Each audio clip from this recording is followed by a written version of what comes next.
Halo guys, saya Owen dari O Technology dan saya akan review case ini yang saya tahu segala halnya.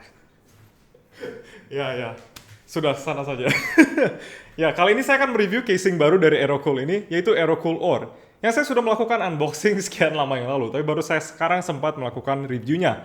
Karena ya, saya ingin tahu cara memakai casing ini dulu dengan membuat satu PC di dalamnya dan baru mereviewnya. Jadi untuk casing ini, ada beberapa hal yang aneh, yaitu casing ini disebut FRGB karena sepertinya mereka menunjukkan casing ini memiliki kipas RGB di bagian depannya. Tapi sebenarnya FRGB ini bukan RGB asli. Dan juga kipasnya saya kurang suka karena airflow-nya terlalu kecil. Lalu ada juga beberapa hal aneh tentang casing ini, seperti harus menghancurkan casingnya sendiri untuk melepas kipas di depannya dan menggantinya, seperti saya lakukan dengan kipas Corsair yang saya gunakan sekarang. Jadi mari kita lihat casing ini dan review seperti apa casing ini sebenarnya untuk digunakan saat membuild sebuah PC. Jadi yang bisa langsung dilihat adalah fitur tempered glass side panelnya untuk casing ini. Yang menurut saya adalah sebuah fitur yang sangat bagus, apalagi untuk harga casingnya yang cukup terjangkau hanya di sekitar 600.000 saja. Lalu glass panel ini juga bisa dilihat memiliki sedikit tinting warna hitam, jadi agak susah dilihat ke dalam kecuali memiliki beberapa LED atau komponen yang berwarna putih. Lalu untuk bagian depannya Anda bisa melihat casing ini menggunakan front panel full mesh yang akan membuat airflow-nya sangat baik. Tapi mungkin sedikit gampang untuk masuk debu ke dalam casingnya karena casing ini tidak memiliki filter udara. Tapi setidaknya Anda akan mendapatkan airflow yang sangat baik dan berarti juga temperatur yang sangat baik asalkan menggunakan kipas yang bagus. Lalu di bagian belakang casingnya, selain cutout untuk motherboardnya, Anda juga bisa lihat ada 7 slot untuk PCIe expansion seperti graphics card atau lain-lain, dan juga di bawahnya ada slot untuk power supply, dan juga ada sebuah slot untuk sebuah kipas 12 cm atau 120 mm, yang juga menggunakan mesh yang tidak menghalangi terlalu banyak airflow. Lalu di bagian atas casingnya, Anda juga bisa melihat ada front panel I/O-nya dengan power dan juga reset button, lalu juga ada audio jack dan juga 2 USB port yang berbeda, dan juga ada sebuah SD card reader dan micro SD card reader, yang menurut saya adalah sebuah fitur yang menarik karena bahkan casing yang lebih mahal biasanya tidak memiliki SD card reader. Yang menurut saya seharusnya lebih banyak casing yang menggunakan SD card reader karena mungkin lebih berguna untuk orang yang melakukan pekerjaan yang seperti foto editing yang menggunakan SD card banyak dari kamera.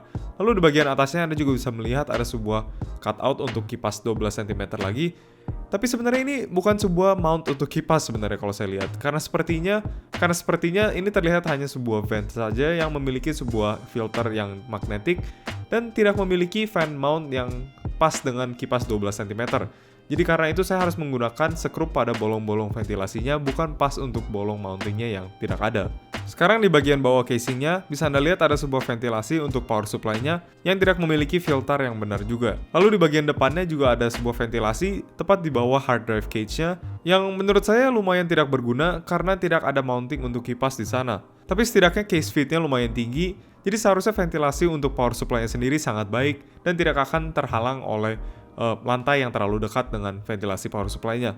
Mari sekarang kita buka side panel tempered glass-nya dan melihat apa yang di dalam casing ini. Tempered glass-nya sendiri menggunakan mounting system dengan 4 thumb screw yang menggunakan beberapa bagian karet juga agar tidak mendamage kacanya sendiri. Tapi menurut saya memang ini sebuah mounting system yang lumayan primitif dibandingkan dengan casing yang lebih mahal tentunya. Tapi untuk harga seperti ini, menurut saya masih sangat baik untuk mendapatkan sebuah tempered glass daripada tidak mendapatkan tempered glass sama sekali, bahkan dengan mounting yang kurang baik seperti ini. Jadi seperti bisa Anda lihat, casing ini adalah sebuah casing mid-tower, jadi pasti bisa memuatkan motherboard mini ATX, micro ATX, dan juga ATX yang full. Tapi sayangnya casing ini tidak bisa memuatkan motherboard eATX atau Extended ATX, karena casing ini memiliki sebuah channel untuk kabel yang sedikit lebih tinggi besinya dibandingkan area motherboardnya. Jadi motherboard yang lebih lebar akan mengenai bagian besi dari casingnya dan tidak akan muat pada casing ini untuk motherboard yang lebar seperti eATX. Tapi setidaknya motherboard yang saya gunakan ini, versi Gigabyte Z97 Gaming 3 ini, masih muat dengan sisa space sedikit karena motherboard ini lebih kecil daripada full size ATX. Sekarang mari kita lihat expansion PCIe slotnya, di mana case ini memiliki 7 slot expansion. Dan kebanyakan dari slot ini memiliki breakout panel, yaitu bagian besi yang harus dipatahkan untuk melepaskan cover PCIe slotnya, yang tentunya sangat normal untuk sebuah casing yang dengan harga low budget. Dan casing ini hanya menginclude satu panel yang bisa dipasangkan lagi. Setidaknya breakout panelnya sendiri tidak terlalu susah untuk dicabut. Lalu untuk power supply shroudnya sendiri, seperti Anda bisa lihat ada beberapa cutout untuk kabelnya, untuk cable management dari motherboard port yang di bagian bawah, dan juga ada dua fan mount untuk kipas 120 mm, yang di-include juga sekrupnya dari casing ini. Tapi menurut saya fan mount ini lumayan tidak berguna, karena fan mount ini hanya akan menarik udara dari dalam casing yang sudah di-intake dari kipas depan, apalagi karena bottom panel casing ini tidak memiliki banyak ventilasi. Jadi menurut saya fan mount ini lumayan tidak berguna dan seharusnya Anda hanya menggunakan fan mount di bagian depan saja. Lalu untuk kipas di bagian depannya, seperti Anda bisa lihat, Anda bisa memasangkan 3 kipas 120 mm di bagian depan casing ini.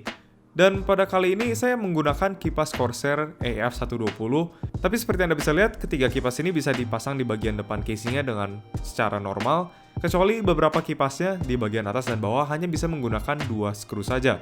Yang saya juga akan jelaskan nanti karena ini sepertinya sebuah desain yang dikarenakan menggunakan sebuah frame untuk casing desain yang berbeda untuk memotong harga pembuatan casing ini agar bisa lebih murah.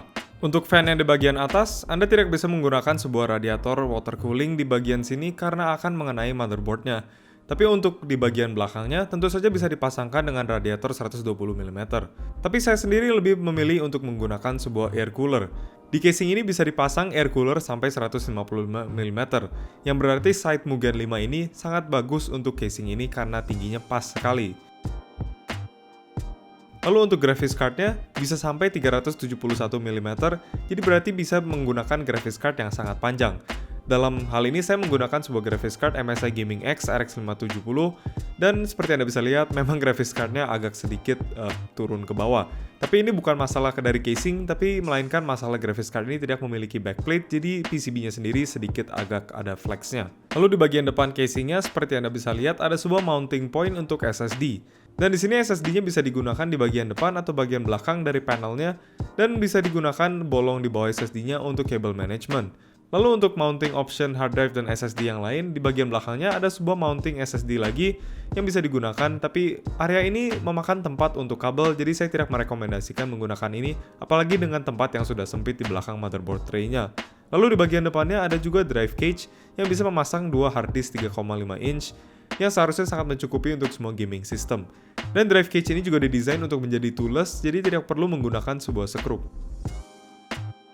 Lalu untuk power supply-nya sendiri, seperti Anda bisa lihat, mungkin Anda tidak bisa menggunakan power supply yang terlalu panjang karena drive cage dari casing ini menghalangi bagian power supply-nya, dan kalau terlalu panjang akan tidak ada tempat untuk menaruh kabel-kabel dari power supply-nya, di mana casing ini juga tidak memiliki terlalu banyak tempat untuk menaruh kabel. Lalu untuk beberapa hal yang aneh dari casing ini yang saya kurang suka, salah satunya adalah routing untuk kabel 8-pin untuk CPU-nya, di mana mereka menggunakan cutout di bagian ujung atas seperti biasanya, tapi kali ini cutout-nya di bagian belakang dari motherboard-nya. Jadi untuk menggunakan cutout ini, Anda harus menaruh kabelnya, lalu baru menginstal motherboard-nya ke dalam casing-nya. Karena kalau tidak akan ada tempat cukup untuk melewati kabel 8-pin untuk power CPU dari ke motherboard. Tapi setidaknya casing ini memiliki cable routing yang lumayan baik dengan banyak cutout di motherboard tray-nya untuk berbagai macam kabel. Seperti misalnya untuk front panelnya pada power supply-nya, dan juga untuk kabel-kabel dari motherboard seperti 24-pin dan juga kabel USB di bagian sebelah kanan motherboard-nya. Tapi yang kurang dari casing ini adalah cutout di power supply-nya untuk power di GPU-nya. Jadi untuk power GPU masih harus melewati cutout di motherboard tray. Tapi sekarang untuk masalah paling besar dari casing ini, yaitu adalah mounting system untuk fan di bagian depannya. Yang paling masalah adalah mounting untuk fan di paling bawah, dimana seperti Anda bisa lihat mereka menggunakan sekrup yang dipasangkan ke kipasnya dari belakang frame dari casingnya dari dalam. Tapi masalahnya untuk fan yang paling bawah, karena sekrupnya tidak bisa diakses dengan obeng karena ada drive cage dan juga power supply shroud-nya tepat di bagian belakang dari mounting untuk fan-nya sendiri. Jadi akhirnya saya harus membengkokkan frame-nya agar bisa meloloskan sekrupnya dari frame dari casing ini. Dan menurut saya itu salah satu masalah dari PC casing yang murah, di mana mereka tidak melakukan quality testing yang mencukupi untuk melihat apakah ada masalah dari desain casing mereka sendiri. Lalu masalah yang paling besar dan paling penting untuk casing ini menurut saya, yaitu adalah fan yang included dari casing ini. Ini adalah fan FRGB dari Aerocool yang menurut mereka adalah sebuah fan RGB yang tidak bisa dirubah warnanya. Karena ya memang ini bukan RGB yang asli di mana Anda bisa mengganti warna dari kipasnya. Tapi ini hanya sebuah fan yang menggunakan ring LED berwarna-warni seperti rainbow agar terlihat seperti fan RGB, tapi sebenarnya bukan, karena fan ini seperti Anda bisa lihat hanya memiliki sebuah konektor Molex untuk ke power supply dan bahkan tidak memiliki konektor 3-pin atau 4-pin untuk ke motherboard agar bisa dikontrol, karena fan ini memang juga sangat pelan dengan RPM hanya 1000 RPM, yang berarti airflow-nya sangat kurang juga walaupun fan ini sangat silent. Tapi kalau fan RPM-nya sangat rendah seperti ini dan airflow-nya sangat kurang, apa gunanya? Karena saya tidak bisa menggunakan fan yang di-include dari casing ini. Karena airflow-nya sangat tidak kuat dan tidak bisa mendinginkan PC ini dengan mencukupi. Seperti Anda bisa lihat, saya menggunakan sebuah tisu untuk mencoba memperlihatkan angin dari fan-nya.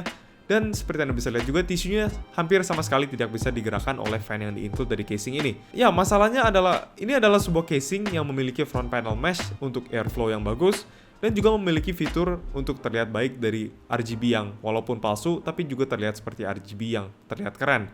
Tapi kalau misalnya kipasnya tidak bisa digunakan, dan juga karena kipasnya tentu saja akan memakan lumayan besar budget dari casing ini karena tidak terlihat seperti kipas yang murah untuk dibuat, apa gunanya saat mereka menginclude sebuah kipas yang tidak bisa digunakan untuk PC yang memiliki power yang sedikit lebih tinggi?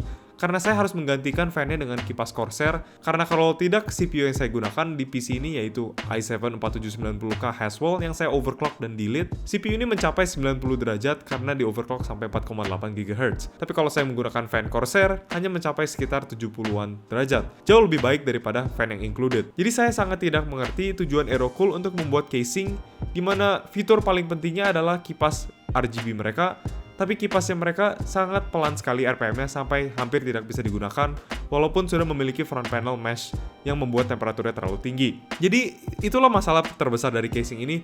Menurut saya seharusnya Aerocool membuat casing ini tanpa fan included saja, karena jujur saja casing ini memiliki frame yang mencukupi untuk sebuah casing PC gaming, apalagi memiliki front panel mesh dan juga bisa menggunakan 3 kipas di depan, yang membuat performance-nya sangat baik dan bisa mengalahkan casing yang lebih mahal yang memiliki front panel yang tertutup. Tapi ya, itu saja untuk review casing ini, dimana menurut saya ini adalah sebuah casing yang lumayan baik. Hanya kekurangannya adalah kipas yang included, yaitu sayangnya adalah fitur paling penting dari casing ini. Tapi kalau Anda hanya mencari sebuah casing yang memiliki airflow yang baik, mungkin ini sebuah pilihan yang baik, apalagi untuk harga yang sangat terjangkau. Ya, jadi pada intinya ini sebuah casing dan ya, kalian bisa membuat PC dengan casing. Yap, tentu saja ini sebuah casing yang Anda bisa buat PC di dalamnya. Tapi apalagi untuk casing ini adalah sebuah casing yang menurut saya lumayan good value. Apalagi karena Anda mendapatkan sebuah tempered glass side panel yang berbeda dibandingkan beberapa casing yang lebih murah yang lain yang memiliki side panel dengan bahan akrilik yang jauh lebih gampang digoreskan. Jadi ini menurut saya ini sebuah keunggulan untuk casing Aerocool Ore ini. Tapi untuk kipas RGB yang di-include dari depannya, bukan RGB tapi FRGB mereka, yaitu hanya kipas yang berwarna-warni. Menurut saya itu salah satu hal yang kurang bagus dari casing ini karena kipasnya hampir tidak berguna. Karena airflow-nya sama sekali tidak terasa bahkan dengan front panel full mesh seperti ini yang seharusnya sangat baik untuk airflow. Jadi kalau Anda menyukai casing ini untuk desainnya dan juga untuk airflow-nya dan side panel tempered glass-nya, ini adalah sebuah pilihan yang baik. Tapi jangan harapkan untuk menggunakan kipas RGB yang di-include dari casing ini karena memang kipasnya lumayan buruk kualitasnya dan airflow-nya tidak bisa digunakan. Tapi ya itu saja untuk video kali ini, semoga Anda menyukainya, dan jika iya tolong mencet like dan juga mungkin klik subscribe untuk melihat video-video saya yang lain, seperti video review, unboxing, dan juga panduan pembeli yang lainnya. Terima kasih sudah menonton.